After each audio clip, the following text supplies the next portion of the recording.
So guys, welcome to all of you on my YouTube channel Shine Tutorial.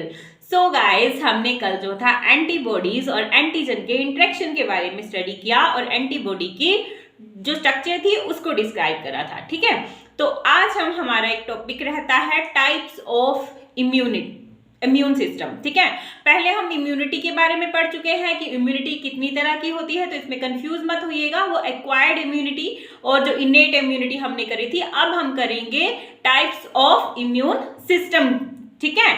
और दूसरा जो है, आज हम हाइपर सेंसिटिविटी के बारे में डिस्कस करेंगे और लिम्फोइड ऑर्गन्स के बारे में आज के टॉपिक में हम डिस्कस करने जा रहे हैं। So guys, let's start. तो बच्चों, इसके बारे में पहले भी हम पढ़ चुके हैं, लेकिन अगर क्वेश्चन आपको आता है कि टाइप्स ऑफ इम्यून सिस्टम, तो हमारा दो तरह का इम्यून सिस्टम होता है। एक है हमारा ह्यूमोरल और एंटीबॉडी मीडिएटेड इम्यून सिस्टम, और दूसरी टाइप्स का होता है सेल मीडिएटेड इम्यून सिस्टम, ठीक है। ह्यूमोरल का मतलब होता है जो हमारी बॉडी में फ्लूइड प्रेजेंट है, ठीक है। बॉडी फ्लूइड को हम ह्यूमोरल कहते हैं, ठीक है।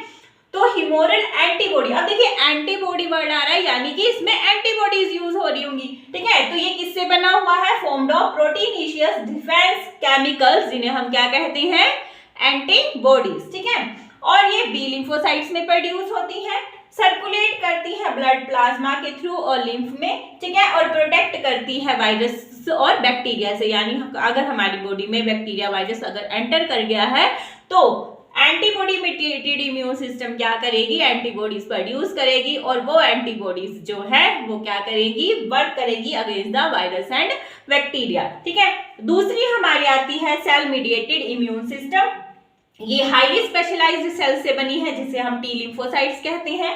टी लिम्फोसाइट डायरेक्टली अटैक करते हैं, ठीक है। जैसे कि यहाँ हमारी बॉडी में क्या होता है, पहले बी लिम्फोसाइट एंटीबॉडीज प्रोड्यूस करेंगी, टी लिम्फोसाइट्स क्या करती है? वो डायरेक्टली अटैक कर देती हैं किसी भी पैथोजन के ऊपर, ठीक है। और जैसे मान लीजिए अब हमारी बॉडी के अंदर जो है कोई भी फॉरेन सब्सटेंस आ रहा है, तो अगर ट्रांसप्लांटेशन की जाए किसी ऑर्गन की, जैसे किडनी की है, ठीक है, तो इस तरह से जो ट्रांसप्लांटेड जो हमारे पास ऑर्गन्स होते हैं उन्हें हम क्या कहते हैं? एक पर्सन से जो दूसरे पर्सन में लिए जाते हैं, एलोग्राफ्ट सम उन्हें कहते हैं। यानी कि अगर ग्राफ्ट हो रहे हैं तो उनको भी वो क्या लेंगे? एज ए फॉरेन सब्सटेंस, और वो उसके ऊपर भी अटैक कर सकते हैं, ठीक है। तो इससे बचने के लिए कि हमारी बॉडी उनको रिजेक्ट ना कर दे उस ऑर्गन को, ब्लड ग्रुप कॉम्पैटिबिलिटी जो है ये टेस्ट पहले होना चाहिए, तभी जो है बिफोर ट्रांसप्लांटेशन अगर ये हो जाए तो हमारी बॉडी जो है उसे रिजेक्ट नहीं करेगी, नहीं तो वो उसे एज ए फॉरेन सब्सटेंस लेगी और उसी के ऊपर जो है वो अटैक कर देगी, ठीक है।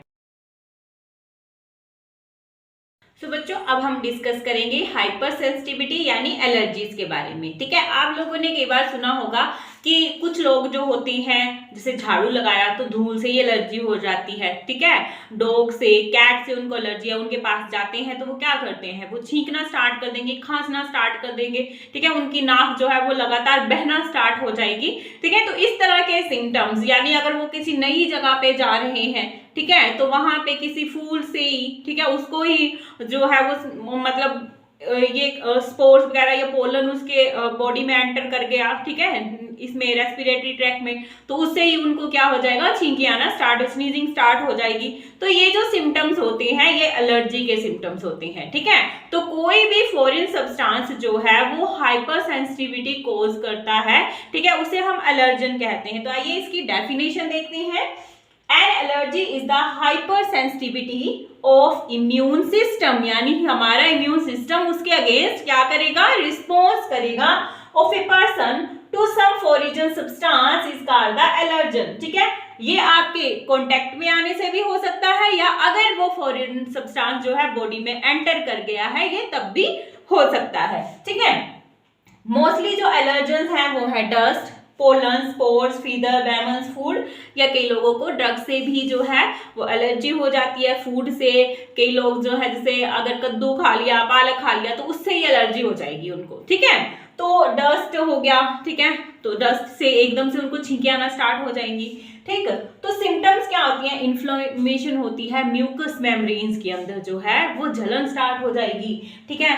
स्नीजिंग, छींके आएंगी, रनिंग आईज, आंखों से लगातार पानी बहना लगेगा, ठीक है, इरिटेशन होगी थ्रोट में, ट्रैकिया में, स्किन पे रैशेस होंगे या इचिंग होना स्टार्ट हो जाएगी। तो ये सारे लक्षण किसके हैं? एलर्जी के हैं, ठीक है।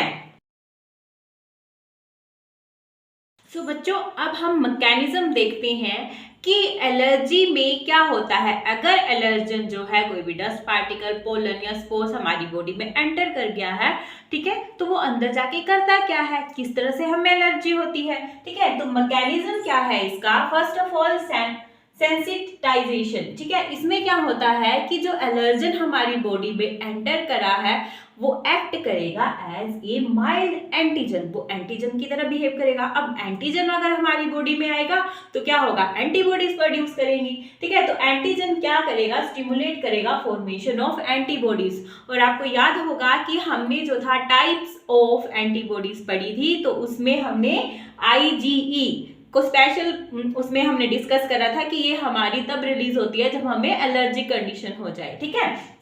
सो क्या होगा कि हमारे पास फॉर्मेशन होगी एंटीबॉडीज की, दैट इज IgE जो मेनली प्रोड्यूस होती है।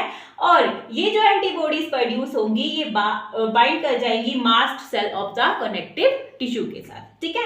सेकंड में क्या होगा? स्टिमुलेशन होगा। अब जो ये एंटीबॉडीज जो थी, ठीक है, ये क्या कर गई है? मास्ट सेल के साथ कनेक्ट कर गई हैं। तो एलर्जन क्या करेगा? कंबाइन कर जाएगा इन एंटीबॉडी बॉन्डेड मास्ट सेल के साथ, जो क्या रैप्चर करने पर क्या रिलीज करेंगी? हिस्टामिन को और दूसरा सेरोटोनिन को, ठीक है। और यही हिस्टामिन जो है इसी का एक्शन जो है हमारी, क्योंकि ये जो रिलीज हो गया है अब हमारी बॉडी में, तो इसी की वजह से इसका जो एक्शन है ये क्या कॉज करेगा? हाइपर सेंसिटिविटी यानी एलर्जी कॉज करेगा।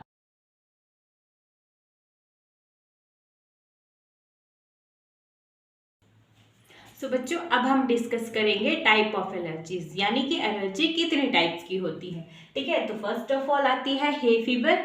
हे फीवर हम क्या कहते हैं? जैसे कि फूल खिलते हैं, ठीक है, बस जो स्प्रिंग सीजन आता है तो उसमें मोस्टली क्या होता है कि जो पोलन ग्रेन्स होते हैं या स्पोर्स होते हैं, ठीक है, वो एयर में आ जाते हैं, ठीक है, हवा में उड़ते हैं, क्योंकि उन्होंने पोलन्स ने पॉलिनेशन करनी है और स्पोर्स ने आगे जो है वो स्पोर फॉर्मेशन। तो क्या होता है? Mainly due to the pollen और स्पोर ऑफ द प्लांट्स जो आपके पास एलर्जी होती है उसे हम हे फीवर कहते हैं।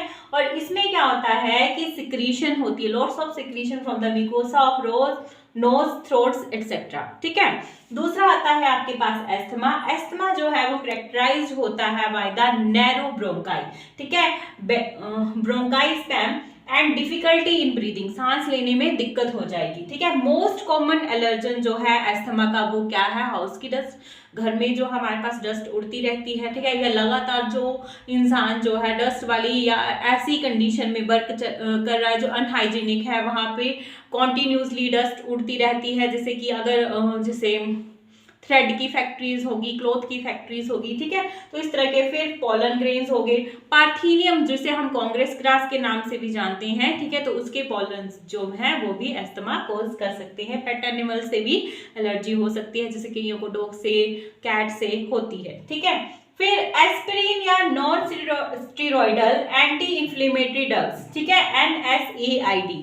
कुछ जो एस्थमा पेशेंट हैं जो है एस्पिरिन लेते हैं, अगर वो ड्रग्स एस्पिरिन यूज करते हैं तो एस्पिरिन जो है वो एस्थमा अटैक के चांसेस को और ज्यादा बढ़ा देती है, ठीक है। तो एस्थमिक पेशेंट को एस्पिरिन या फिर जो non steroidal anti inflammatory drugs है वो नहीं लेनी चाहिए, क्योंकि ये उसको बढ़ा देंगी, ठीक है। Last one is anaphylactic shock है।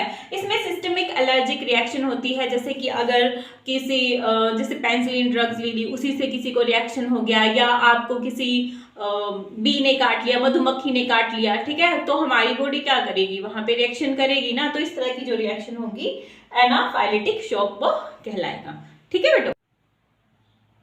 तो बच्चों, अभी तक हमने जो था इम्यूनिटी के बारे में पढ़ा कि अगर कोई फॉरेन सब्सटेंस जो है हमारी बॉडी में एंटर कर जाता है तो हमारी बॉडी जो है वो एंटीबॉडीज जो है वो प्रोड्यूस करती हैं, यानी फॉरेन एंटीजन एंटर करा तो एंटीबॉडीज प्रोड्यूस हुई। लेकिन तब क्या हो, जब हमारी बॉडी अपने ही सेल्स, हमारी बॉडी के अपने ही सेल्स एंटीजन की तरह वर्क करे और हमारी बॉडी जो है वो एंटीबॉडीज जो है वो बनाना स्टार्ट कर दे, तो उसमें क्या होता है, तो इस तरह की जो कंडीशन होती है that is known as the autoimmunity. ठीक है, तो देखिए type of immune disorder when the immune system of an individual start rejecting its own body cells, यानी सेल्फ सेल को रिजेक्ट करना स्टार्ट कर दे। ठीक है, कि ऐसा इम्यून डिसऑर्डर जिसमें कि एक इंडिविजुअल की बॉडी सेल्स जो हैं वो क्या कर रहे हैं, एंटीजन की तरह बिहेव कर रहे हैं, अपनी बॉडी सेल्स को नहीं पहचान रहे हैं, उन्हीं के ऊपर अटैक कर रहे हैं। ठीक है, तो ये जो है वो जेनेटिक भी हो सकता है या इसका कोई अदर रीजन भी हो सकता है। ठीक है, बॉडी सेल्स एक्ट कर रहे हैं एज ए एंटीजन, जिन्हें हम नॉन सेल्फ बोलेंगे, यानी वो ये चल के कि ये हमारे सेल्फ सेल नहीं है, नॉन सेल्फ है। ठीक है, that are called autoantigens. तो किस किस तरह के ऑटो एंटीजन्स होते हैं, यानी कि अगर आरबीसीज ऑटो एंटीजन्स की तरह वर्क करेंगे तो क्या होगा, लीवर सेल्स ऑटो एंटीजन्स की तरह बिहेव करेंगे तो क्या होगा, तो इसके बारे में हम डिस्कस करते हैं। ओके,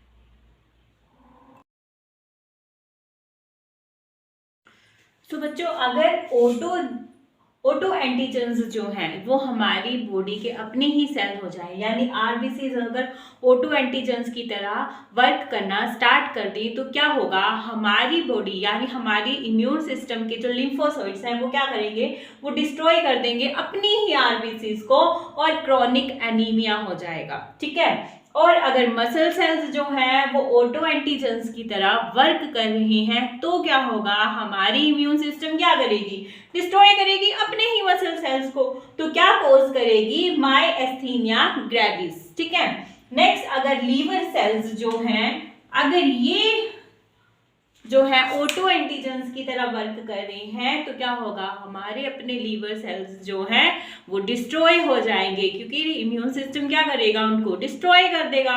ठीक है, तो लीवर से रिलेटेड हम डिजीज पहले भी पढ़ चुके हैं, दैट इज हेपेटाइटिस, तो क्रॉनिक हेपेटाइटिस हो सकती है। ठीक है, दूसरी डिजीज जैसे डायबिटीज हो जाएगी। ठीक है, इंसुलिन डिपेंडेंट डायबिटीज हो जाएगी, एडिसन डिजीज है।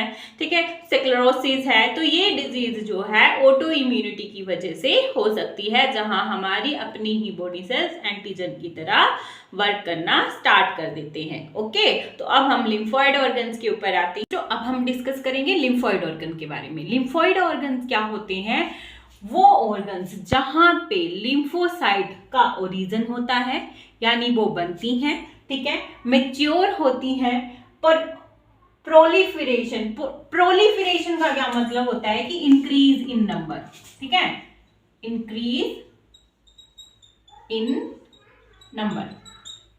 ठीक है, यानी कि उनमें डिवीजन होती है, वो अपने नंबर को मल्टीप्लीकेशन करेंगे और अपने नंबर को इंक्रीज करेंगे। ठीक है, तो ये सारा जो जहां पे होता है उन ऑर्गन्स को हम क्या बोलते हैं, लिम्फॉइड ऑर्गन्स। ठीक है, और लिम्फॉइड ऑर्गन्स जो हैं वो हमारे पास 2 टाइप्स के होते हैं। ठीक है, टाइप्स कितनी होती हैं इनकी, 2 टाइप्स होती हैं। One is primary lymphoid organs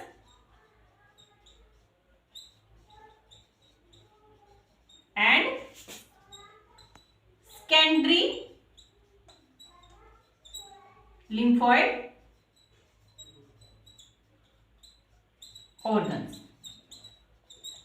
ठीक है, प्राइमरी लिम्फॉइड ऑर्गन्स वो ऑर्गन्स होते हैं जहां पे लिम्फोसाइट्स का ओरिजिन होता है, यानी वो पैदा होती हैं, बनती हैं। ठीक है, तो जैसे बोन मैरो हो गया, और उसके बाद वहां पे उन्होंने क्या करना है, इंक्रीज करना है नंबर में। ठीक है, मैच्योर होना है। सेकेंडरी लिम्फॉइड ऑर्गन्स वो ऑर्गन्स होते हैं जहां पे अब लिम्फोसाइट्स को ये सिखाना है कि अगर एंटीजन उनके ऊपर अटैक करते हैं या वो फॉरेन एंटीजन जो है हमारी बॉडी में एंटर कर जाता है, तो उसके खिलाफ आपने कैसे रिएक्शन करनी है। ठीक है, यानी सेकेंडरी लिम्फॉइड ऑर्गन्स में इनको ट्रेनिंग दी जाती है कि आपने क्या काम करना है। तो बच्चों जैसे कि हमने देखा लिम्फॉइड ऑर्गन जो है वो 2 तरह के होते हैं, primary lymphoid and secondary lymphoid. ठीक है, तो इसमें आगे कौन कौन से कैटेगरीज आते हैं, देखिए प्राइमरी लिम्फॉइड ऑर्गन्स में सबसे पहले आता है हमारा बोन मैरो। ये हमारा मेजर लिम्फोइड ऑर्गन है। ठीक है, यहाँ पे जो है वो आपके ब्लड कार्पसल और लिम्फोसाइट जितने भी हैं वो सब इसमें ओरिजिनेट होते हैं यानी बनते हैं। ठीक है, नेक्स्ट इज थाइमस। ये आपके प्राइमरी लिम्फोइड ऑर्गन्स हैं। सेकेंडरी लिम्फोइड ऑर्गन्स में आते हैं हमारे पास lymph node, spleen, mucosa associated lymphoid tissue जिसे हम माल्ट भी कहते हैं, and last one is tonsil. तो हम इन सभी को बारी बारी से डिस्कस करते हैं। तो बच्चों अब हम डिस्कस करेंगे प्राइमरी लिम्फोइड ऑर्गन का जो फर्स्ट पार्ट है दैट इज बोन मैरो। ठीक है, बोन मैरो क्या होता है, ये हाईली वेस्कुलर फैटी टिश्यू है।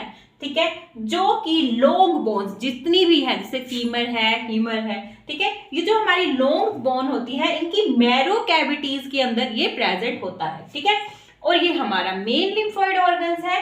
सभी की सभी ब्लड कैपिलरीज इंक्लूडिंग लिम्फोसाइट्स जो है वो इसी में प्रोड्यूस होती हैं। ठीक है, ह्यूमन के अंदर जो बी लिम्फोसाइट्स होती हैं फर्स्टली जब मिड फर्टल स्टेज चल रही होती है, यानी कि जो फोइटस होता है, ठीक है, जैसे उसकी स्टार्टिंग एज है, तो जब मिडल में उसकी प्रोडक्शन पहुंच जाती है, यानी कि आप रख लीजिए 3rd मंथ से लेके, ठीक है, 5th 6th मंथ तक, तब उसमें जो हमारे पास जो है बी लिम्फोसाइट जो है अंडर प्रोसेसिंग होती हैं इन द लीवर।